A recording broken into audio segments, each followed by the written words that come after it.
All right, welcome back everybody. So today we are leaving the shop. I'm finally gonna get my car aligned. So I'm heading over to my buddy's shop today. I haven't touched the suspension since I bagged the car. I kind of had everything in the front set up how I originally had it with the coilovers.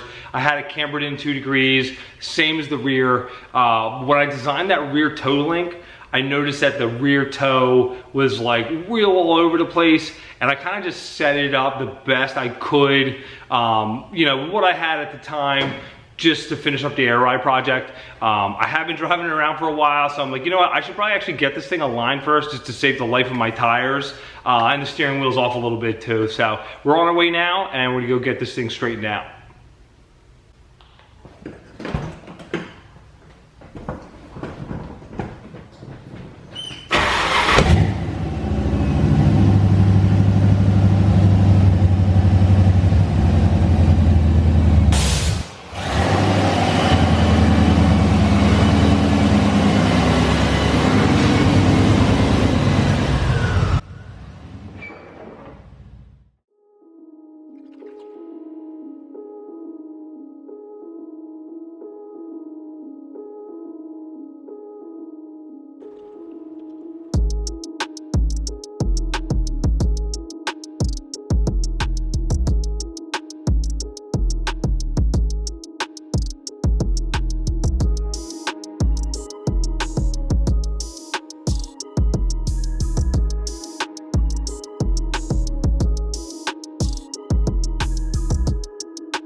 All right, so far we get the rear toe set, and then we're just gonna kind of even out the camber a little bit in the back.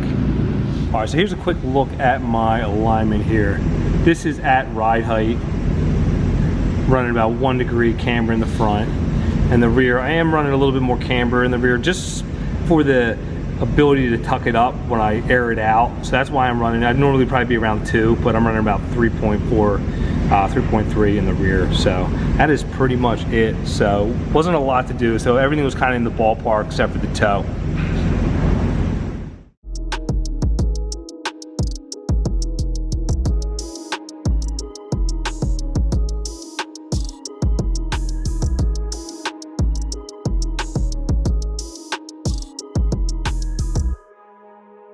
All right, man, so I'm back at the shop now. So everything turned out really good. I drove the car back, everything feels 100%. Steering wheel now is straight. I didn't get to film too much of the alignment procedure there. I just realized that my buddy's work, and we're just kind of knock it out real quick. But just to sum it up, so the front camber was pretty much spot on. We didn't even touch that. Like I said, I personally set that when I did my coilovers, and I haven't touched that at all.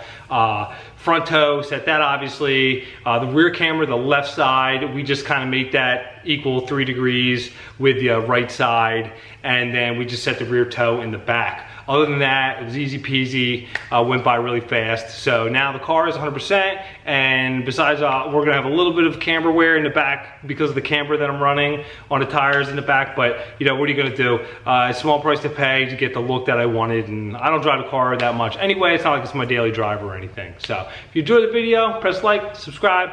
Thanks for watching.